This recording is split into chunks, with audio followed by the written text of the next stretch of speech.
보충 질의 시간은 3분을 드리겠습니다. 먼저 박병석 의원님 질의해 주시기 바랍니다. 예, 박병석 의원입니다. 이번 4월 위기설과 관련돼서 제가 가지고 있는 기본 견해 입장을 먼저 말씀드리고 장관의 견해를 듣고자 합니다. 어떤 일이 있어도 한반도에서 전쟁이 일어나서는 안 된다. 만약 미국이 군사적 어떤 조치를 취할 경우는 한미 동맹에 입각해서 한국의 협의, 동의, 또 그것이 잘 되지 않을 경우는 한국의 허락이 있을 때만 군사적 옵션이 가능하다 하는 입장을 분명히 해야 된다 하는 것이고요. 우리 한국 정부가 주력할 것은 우발적 군사적 충돌에 대비하고 상황 관리를 잘해야 된다. 두 번째고요. 세 번째는 어떤 일이 있어도 한반도에 대한민국이 없는 한반도 문제 해결이 있을 수 없고 그 주도권은 대한민국이 가져야 된다. 그리고 네 번째는 이 대북 제재의 확실한 제재는 대화를 위한 마중물적 성격이어야 되고 그것은 이 순간에 있어서 아주 강력하고 초단기적으로 대화를 이끌어낼 수 있는 방법이 한다 하는 것이 제 기본 입장이라는 걸 말씀드리면서 좀 질문하겠습니다. 지금 장관의 말씀을 따르면 지금의 소위 상황은 예년의 4월에 통상적 위기설을 넘는 심각한 상황이라는 것에 대해서는 견해를 가지고 계신 것이죠? 네, 대체로 지금 그런 인식들이 이제 한미야국 간에 공유되고 있습니다. 예, 바로 그것이 왜 왔느냐? 이제는 북한의 핵, 특히 미사일의 문제, 대륙간 탄도미사일 ICBM의 문제가 대한민국 한반도나 아시아의 문제가 아니라 미국 국민 자신의 문제, 미 본토의 문제이기 때문에 남일이 아니라는 전제에서 나온 것이다. 바로 더 심각한 것은 대한민국은 이것은 우리 8천만과 한반도의 운명에 관한 문제라는 인식을 분명히 미국과 중국에 심어줌으로써 우리의 주도권을 확실히 해야 된다 하는 것을 조금도 소홀히 해서는 안 된다 하는 말씀 드리고요. 그리고 왜 코리아 패싱, 우리 한국 정부의 소외, 그것을 강조하느냐. 오바마 정부 내내 전략적 인내란 이름 하에 아무것도 하지 않았어요. 제가 누차 이 남북 특위에서도 외통에서도 강조한 바 있습니다. 미국 당신들은 한반도의 문제가 북한의 핵 문제가 한반도의 문제라고 생각하지만 우리는 8천만 상사의 문제다. 근데 우리 정부는 전략적 인내를 깨지 못했습니다. 한 가지만 묻겠습니다. 미중 정상회담에 있어서 미국의 뜻을 전한 것 외에 중국에도 뜻을 전한 게 있습니까? 예, 이 육자 수석을 포함해서 저희가 중국 측과도 소통을 했고요. 또 저희 입장을 또 중국 측 잘 알고 있습니다. 그리고 제가 정리한 네 가지 전제가 있으면 말씀해 주십시오. 예, 전체적으로 그 네 가지 말씀하신 포인트는 이제 아주 중요한 포인트고요.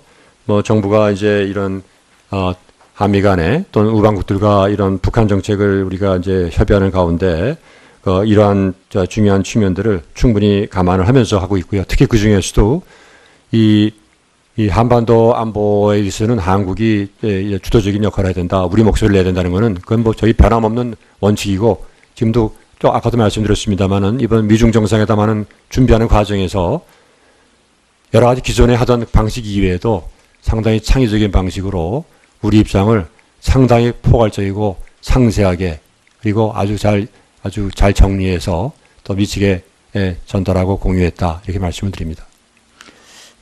예, 박병석 의원님 수고하셨습니다. 이번에는 윤상현 의원님 질의해 주시기 바랍니다.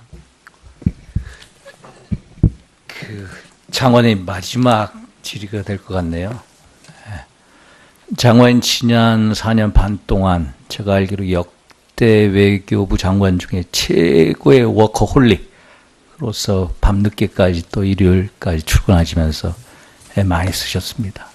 장관님께서 한반도 신뢰 프로세스 통부와 평화 협력 구상 등 참 좋은 취지였습니다만은 북한 변수로 인해서 제대로 구체화되지 못해서 안타깝고요.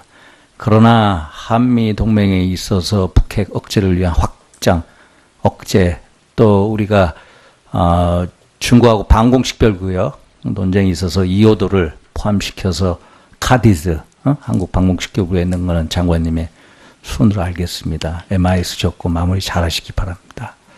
이 뒤에 외교부 고위 공직자분들이 있으니까 제가 한두 마디 박근혜 정부에서 아쉬운 점 몇 가지 말씀드리도록 하겠습니다. 박근혜 정부에서 제가 보면 외교 안보 통일 전략을 전부 총괄화시키는 전략을 구체화, 실현화시키지 못했다. NSC를 보면 항상 군 출신 인사들이 주도함으로써 항상 통일 논리, 외교 논리보다는 안보 논리가 특세를 했다. 또 중국 중심, 미국 중심의 논리가 압도적이었다. 미중 간의 어떤 논리의 중심을 못 잡았다. 그래서 제가 수차례 국가안보실을 국가안보 전략실로 해서 국가 전략을 짜는 사람이 있었어야 되는데 그게 안타까움으로 남았다. 최근에 미중 정상회담에서 트럼프하고 시진핑 주석 옆에 왕우닝이 앉아있더라고. 외교 책상에 왕우닝이 앉아있는 거고 참 인상적이었다. 이 말씀드리고, 제가 한반도에 미국이 사드 배치한다고 하면 중국이 강력 발발할 것이다라고 수차례 제가 말씀드렸습니다. 근데 외교부나 기재부에서는 뭐 한중 간의 여러 가지 외교적, 경제적, 소위 말해서 상호 관련성, 연관성 때문에 안 될 거다 했는데 정말로 우리가 중국에 대해서 잘 모르고 외교부 행태에 있어서 중국이 강력 반발하게 하는데 적잖이 영향을 미친 것도 있다. 예를 들어서 우리가 2015년 9월 3일 전승절 기념 행사에 가서 역대 최고의 한중 관계라고 얘기를 했습니다마는 계속 전략적 모성을 사드 배치 문제에 있어서 가져왔습니다마는 정말로 우리가 작년 1월 4차 핵실험 그리고 시진핑 주석과 박근혜 대통령하고의 통화가 한 1개월까지 늦어지면서 급작스럽게 사드 배치 결정을 갔을 때 미리 중국에 대해서 이럴 때는 사드 배치를 할 수밖에 없다는 명확한 메시지 전달이 안 됐다는 점. 또 하나 작년 7월 8일 사드 배치 결정을 한 다음에 국가안보실에서 주한 중국 대사관에다가 연락을 했습니다마는 좀 더 외교부가 세련되게 미리 알렸어야 한다는 점. 예를 들어서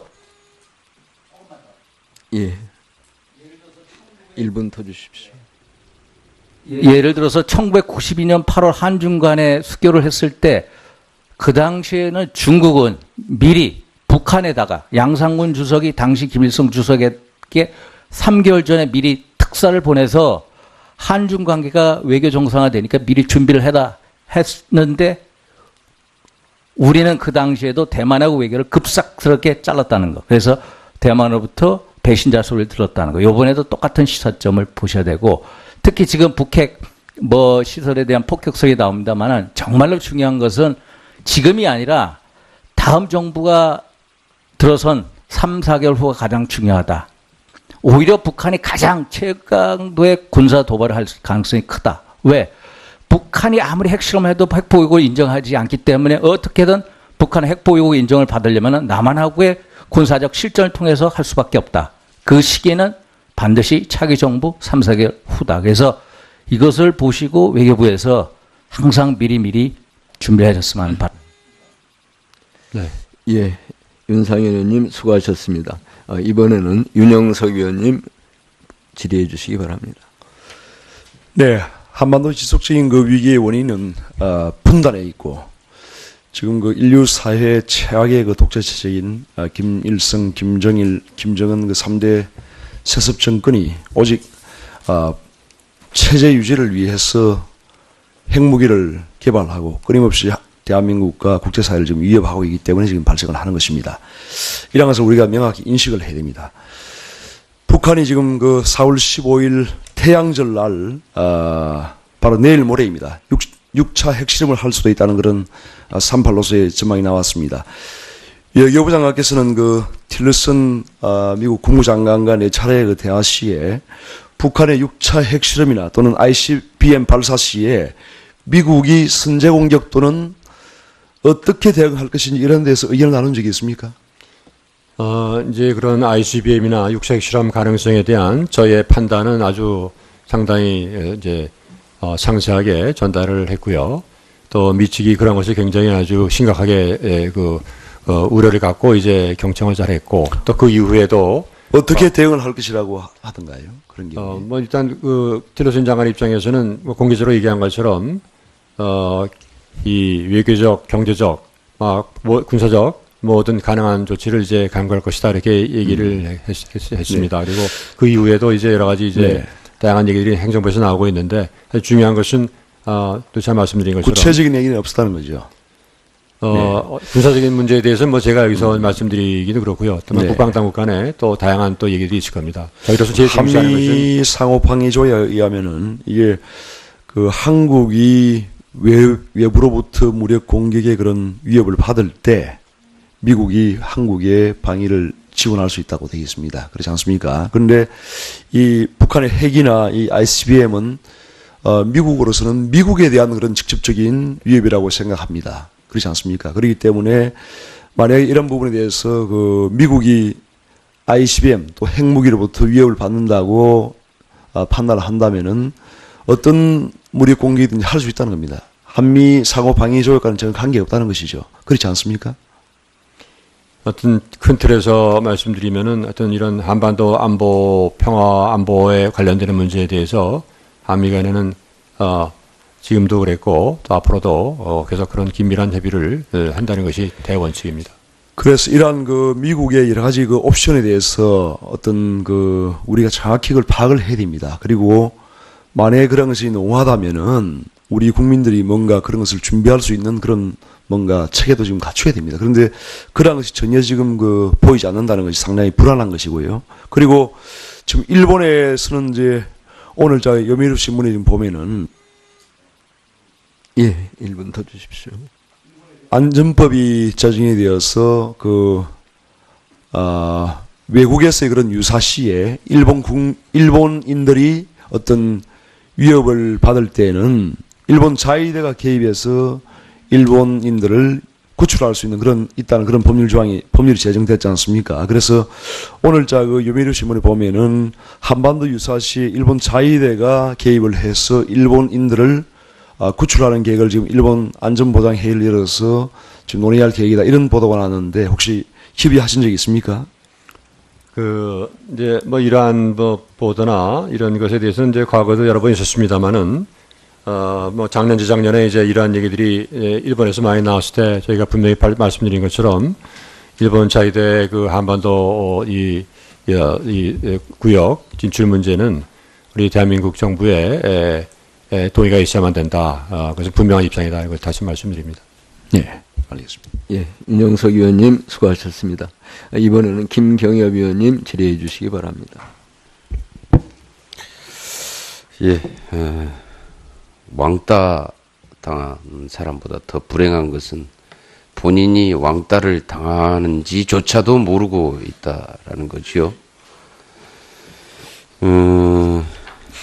근데 왕따를 이제 당하는지 모르고 있으면 마음은 편안합니다. 뭐 위기의식이 느껴질 리도 없고요. 근데 실제로는 국제사회가 돌아가는 분위기는 뭔가 좀 왕따를 시키는 것 같다. 이런 게 있는 거죠. 미국도 중국도 일본도 한반도를 중심으로 해서 한반도 문제를 우리가 주도적으로 또는 우리가 중심적으로 풀어가는 것이 아니라 뭔가 지금도 미중 정상회담에 기대를 해야 되고 기대를 하지 않으면 안 되고 미국의 국무장관이 방한을 했을 때 방중을 했을 때 거기에 기대를 해야 되고 그런데 결과는 없고 그런 거 아닙니까? 지금 우리가 저번에 틸러슨 미 국무장관 왔을 때에 여기 한국에서는 큰 소리 빵빵 쳤어요. 아주 중국에 대해서 메시지 강력했습니다. 근데 중국에 가가지고 왕이 부장 만났을 때는 사드 보복 문제에 대해서 전혀 거론조차도 얘기조차도 해법조차도 아무것도 내오질 못했습니다. 이번에 미중 정상회담 한국의 가장 중요한 사안이었습니다. 사드 보복 문제와 관련해서 결국은 어떤 해법도 없었습니다. 그 와중에서 미국과 중국은 각국의 이익을 아주 잘 착실하게 챙겼습니다.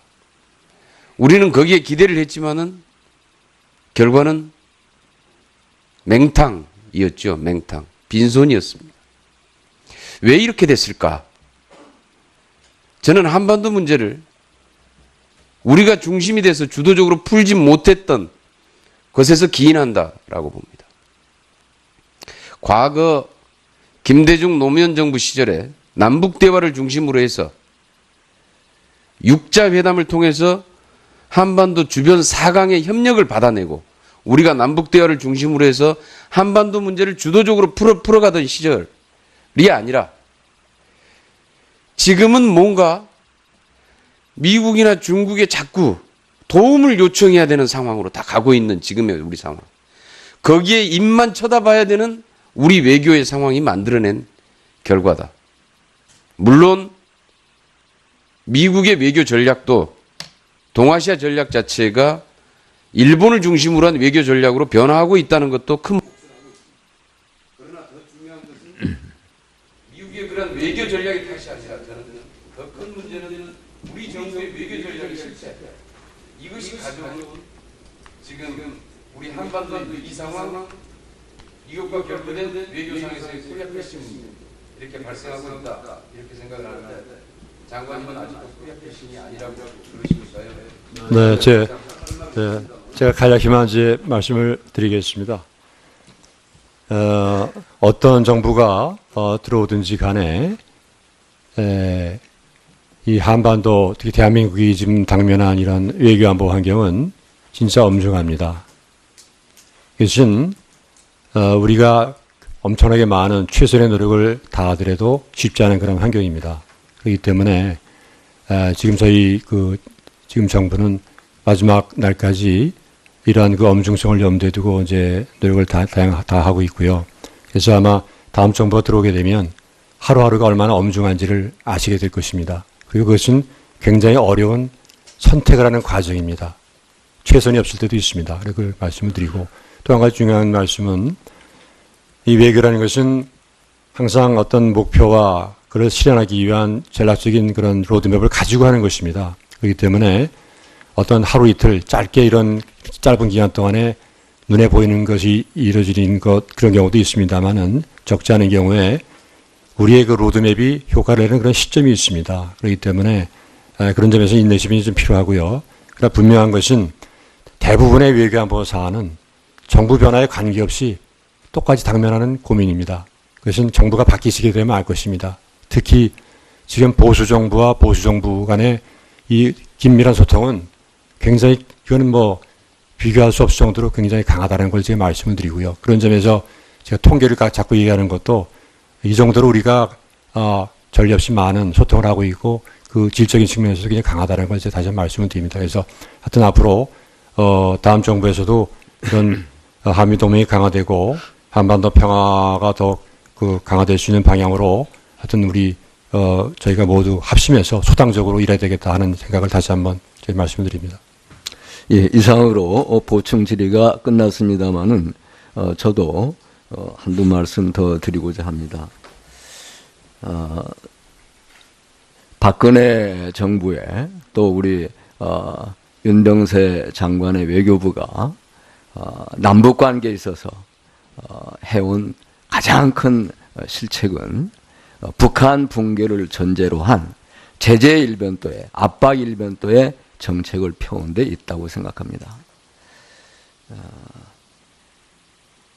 현재 한반도 상황 매우 엄중하다고 보고 어떠한 경우에 있어서도 우리 정부의 동의 없는 그런 미국 일방의 결정이 있어서는 안 된다는 것을 우리 정부가 확실히 해주시기 바랍니다. 그래서 제가 수차례 국가안보실을 국가안보 전략실로 해서 국가 전략을 짜는 사람이 있었어야 되는데 그게 안타까움으로 남았다. 최근에 미중 정상회담에서 트럼프하고 시진핑 주석 옆에 왕우닝이 앉아 있더라고. 외교 책상 왕우닝이 앉아 있는 거고 참 인상적이었다 이 말씀드리고 제가 한반도에 미국이 사드 배치한다고 하면 중국이 강력 발발할 것이다라고 수차례 제가 말씀드렸습니다. 근데 외교부나 기재부에서는 뭐 한중 간의 여러 가지 외교적, 경제적, 소위 말해서 상호 관련성, 연관성 때문에 안 될 거다 했는데 정말로 우리가 중국에 대해서 잘 모르고 외교부 행태에 있어서 중국이 강력 반발하게 하는데 적잖이 영향을 미친 것도 있다. 예를 들어서 우리가 2015년 9월 3일 전승절 기념 행사에 가서 역대 최고의 한중 관계라고 얘기를 했습니다마는 계속 전략적 모호성을 사드 배치 문제에 있어서 가져왔습니다마는 정말로 우리가 작년 1월 4차 핵실험 그리고 시진핑 주석과 박근혜 대통령하고의 통화가 한 1개월까지 늦어지면서 급작스럽게 사드 배치 결정을 갔을 때 미리 중국에 대해서 이럴 때는 사드 배치를 할 수밖에 없다는 명확한 메시지 전달이 안 됐다는 점. 또 하나 작년 7월 8일 사드 배치 결정을 한 다음에 국가안보실에서 주한 중국 대사관에다가 장관의 마지막 질의가 될 것 같네요. 장관 지난 4년 반 동안 제가 알기로 역대 외교부 장관 중에 최고의 워커홀릭으로서 밤늦게까지 또 일요일까지 출근하시면서 많이 쓰셨습니다. 장관님께서 한반도 신뢰 프로세스 동북아 평화 협력 구상 등 참 좋은 취지였습니다만은 북한 변수로 인해서 제대로 구체화되지 못해서 안타깝고요. 그러나 한미 동맹에 있어서 북핵 억제를 위한 확장, 억제, 또 우리가 중국하고 방공식별구역 논쟁이 있어서 2호도를 포함시켜서 카디즈, 한국 방공식별구에 있는 것은 장관님의 손으로 알겠습니다. MIS 적고 마무리 잘하시기 바랍니다. 이 뒤에 외교부 고위 공직자분들이 있으니까 제가 한두 마디 박근혜 정부에서 아쉬운 점 몇 가지 말씀드리도록 하겠습니다. 박근혜 정부에서 제가 보면 외교 안보 통일 전략을 전부 총괄화시키는 전략을 구체화, 실현화시키지 못했다. NSC를 보면 항상 군 출신 인사들이 주도함으로써 항상 통일 논리, 외교 논리보다는 안보 논리가 특세를 했다. 또 중국 중심, 미국 중심의 논리가 압도적이었다. 미중 간의 어떤 논리의 중심을 못 잡았다. 보충 질의 시간은 3분을 드리겠습니다. 먼저 박병석 의원님 질의해 주시기 바랍니다. 예, 박병석 의원입니다. 이번 4월 위기설과 관련돼서 제가 가지고 있는 기본 견해 입장을 먼저 말씀드리고 장관의 견해를 듣고자 합니다. 어떤 일이 있어도 한반도에서 전쟁이 일어나서는 안 된다. 만약 미국이 군사적 어떤 조치를 취할 경우는 한미 동맹에 입각해서 한국의 협의, 동의, 또 그것이 잘 되지 않을 경우는 한국의 허락이 있을 때만 군사적 옵션이 가능하다 하는 입장을 분명히 해야 된다 하는 것이고요. 우리 한국 정부가 주력할 것은 우발적 군사적 충돌에 대비하고 상황 관리를 잘해야 된다. 두 번째고요. 세 번째는 어떤 일이 있어도 한반도에 대한민국이 없는 한반도 문제 해결이 있을 수 없고 그 주도권은 대한민국이 가져야 된다. 그리고 네 번째는 이 대북 제재의 확실한 제재는 대화를 위한 마중물적 성격이어야 되고 그것은 이 순간에 있어서 아주 강력하고 초단기적으로 대화를 이끌어내서 북한의 핵 문제가 한반도의 문제라고 생각하지만 우리는 8천만 상사의 문제다. 근데 우리 정부는 전략적인 날을 깨지 못했습니다. 한 가지만 묻겠습니다. 미중 정상회담에 있어서 미국의 뜻을 전한 것 외에 중국에도 뜻을 전한 게 있습니까? 예, 이 육자 수역을 포함해서 저희가 중국 측과도 소통을 했고요. 또 저희 입장을 또 중국 측 잘 알고 있습니다. 그리고 제가 정리한 네 가지 전제가 있으면 말씀해 주십시오. 예, 전체적으로 그 네 가지 말씀하신 포인트는 이제 아주 중요한 포인트고요. 정부가 이제 이런 한미 간에 또는 우방국들과 이런 북한 정책을 우리가 이제 협의하는 가운데 이러한 중요한 측면들을 충분히 감안을 하면서 하고 있고요. 특히 그 중에서도 이 이 한반도 안보에 있어서는 한국이 주도적인 역할을 해야 된다. 우리 목소리를 내야 된다는 것은 그건 뭐 저희 변함없는 원칙이고 지금도 또 아까도 말씀드렸습니다만은 이번 미중 정상회담하는 준비하는 과정에서 여러 가지 기존에 하던 방식 이외에도 상당히 창의적인 방식으로 우리 입장을 상당히 포괄적이고 상세하게 그리고 아주 잘 정리해서 또 미치게 전달하고 공유했다 이렇게 말씀을 드립니다. 예, 박병석 의원님 수고하셨습니다. 이번에는 윤상현 의원님 질의해 주시기 바랍니다. 수 있는 방법이 한다 하는 것이 제 기본 입장이라는 걸 말씀드리면서 좀 질문하겠습니다. 지금 장관의 말씀을 따르면 지금의 소위 상황은 예년의 4월에 통상적 위기설을 넘는 심각한 상황이라는 것에 대해서는 견해를 가지고 계신 것이죠? 네, 대체로 지금 그런 인식들이 이제 한미야국 간에 공유되고 있습니다. 예, 바로 그것이 왜 왔느냐?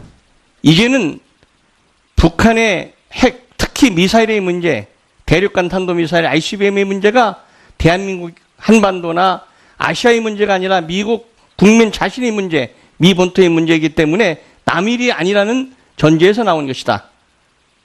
바로 더 심각한 것은 대한민국은 이것은 우리 8천만과 한반도의 운명에 관한 문제라는 인식을 분명히 미국과 중국에 심어줌으로써 우리의 주도권을 확실히 해야 된다 하는 것을 조금도 소홀히 해서는 안 된다 하는 말씀 드리고요. 그리고 왜 코리아 패싱, 우리 한국 정부의 소외, 그것을 강조하느냐. 오바마 정부 내내 전략적 인내란 이름 하에 아무것도 하지 않았어요.